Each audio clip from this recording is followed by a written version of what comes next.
Poland, the Russians faced a fresh challenge. The new Pope, Karol Wojtyła, visited his homeland. He called on his flock to recapture control of their destiny.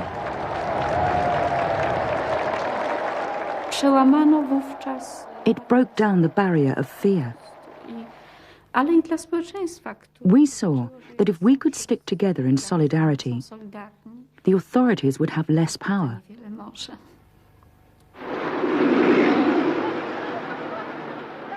The Polish economy was in crisis.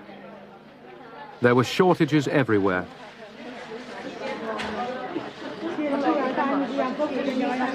Western loans had been squandered and the country was burdened by foreign debt.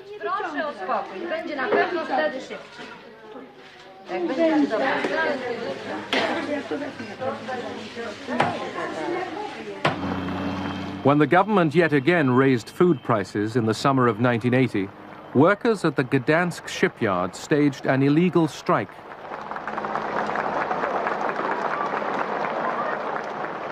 The strikers drew up a 21-point list of demands and refused to leave the shipyard until they were met. This fight with the communist monster was really impossible. We could only fight against it by using its own weapons, because it pretended to be the people's system. The only effective way was for us to organize around bread and butter issues and use these concerns to gain our freedom. We set about using truth to conquer untruth.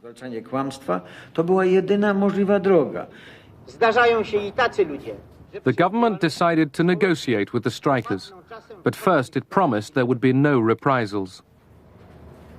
Jak jest możliwe, żeby ktoś traktował działaczy tutaj zebranych? Panie premierze, kiedy ja mam dziesiątki straszenia mnie już, że jak tylko wyjdę, to będzie to i to. Ja nie... Proszę pana, to i mnie wtedy trzeba przepędzić. Nie możemy ulegać emocji. Nie ma takiej intencji. What began as an economic protest became a demand for sweeping political concessions. The government negotiators gave way to the workers' key demands. Mamy wreszcie niezależne, samorządne związki zawodowe.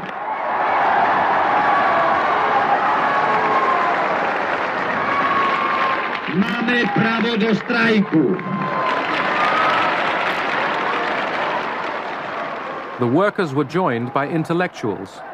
Together they formed a new movement, Solidarity. Support spread throughout Poland. For the first time, they had a taste of being citizens, with civil liberties, which you don't forget. For someone who had lived under communism, it was like a narcotic or fresh air.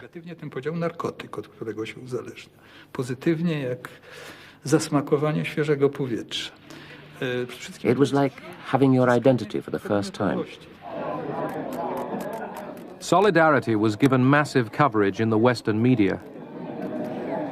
The United States provided crucial covert assistance. We tried to meet their specific requests, what they asked us for, and those requirements were conveyed to us through a variety of channels. They wanted communications equipment of various kinds, offset printing presses, radio equipment, things of that sort.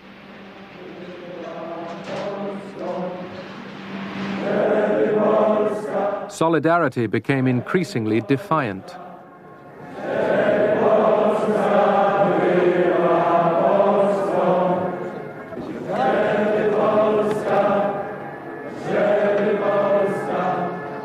As the movement began to challenge the communist system, Moscow watched with growing alarm.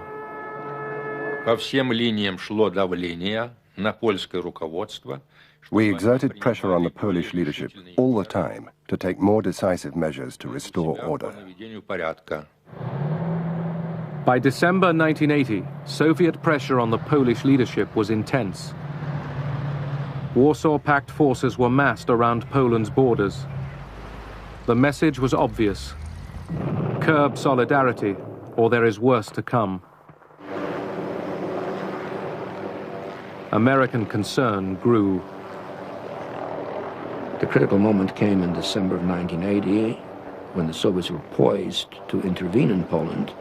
We did everything we could to mobilize international opinion, to galvanize maximum international pressure on the Soviets, to convince the Soviets that we will not be passive. Our leadership, including we the military, thought that under no circumstances should we move in the troops. We said one Afghanistan is enough. We will have to make the Polish comrades solve the problem with their own forces. The Kremlin, bent on ending Solidarity's mutiny, leaned forcefully on the Polish leader, General Jaruzelski. Soviet actions were influencing America's 1980 presidential elections. Carter faced difficult odds. The economy was slack. Americans were still hostage in Iran. The Russians were still in Afghanistan. There was what he himself called a growing spirit of malaise in the United States. And that malaise related, I believe, to popular sense of the decline of American strength and of Western strength, and also of American clarity and purpose in the world. Carter's opponent was the Republican, Ronald Reagan. Thanks very much.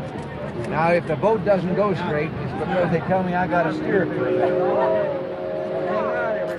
We have got to stop letting all of these events catch us by surprise, as Carter has been caught by surprise.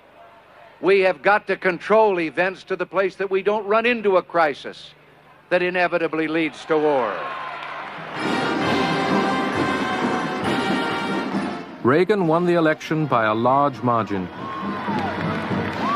He had promised much tougher policies against Moscow. It was necessary to show that détente couldn't work in order to go beyond it and to re-engage in the Cold War, to re-establish a set of objectives that was aimed at victory in the Cold War rather than ending it by accommodation.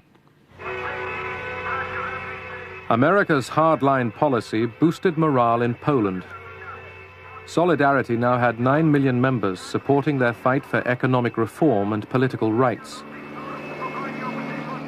Strikes gripped the country. The Soviets were tightening the screws on the Poles. Brezhnev pressed Jaruzelski to plan countermeasures. Ja otrzymałem posłanie od Breżniewa. To posłanie miało charakter. I received a letter from Brezhnev. Niedopuszczający. This letter had the character of an ultimatum, warning Poland not to change its structure and policies. If we made any changes, we should expect military intervention. Interwencja ze wszystkimi jej skutkami.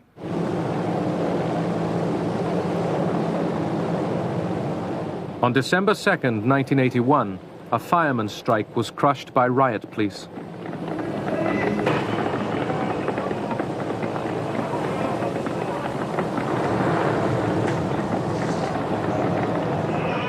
It was a warning to Solidarity that the authorities were ready to use force.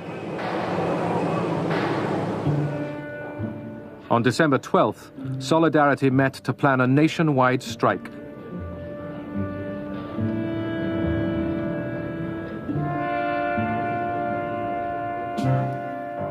That night, the Polish government sent in the army. Solidarity's leaders were arrested. Solidarity was banned. President Jaruzelski declared martial law. Obywatelki i obywatele.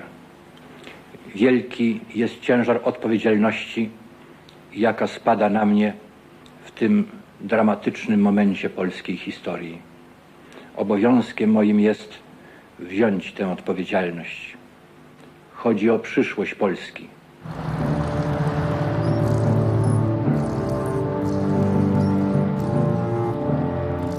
Martial law fractured East-West relations. Civil rights were suspended, mocking the Helsinki Declaration. Moscow had reimposed its will. In 1981, I said to the gentleman who came to arrest me, "This is the moment of your defeat. These are the last nails in the coffin of communism."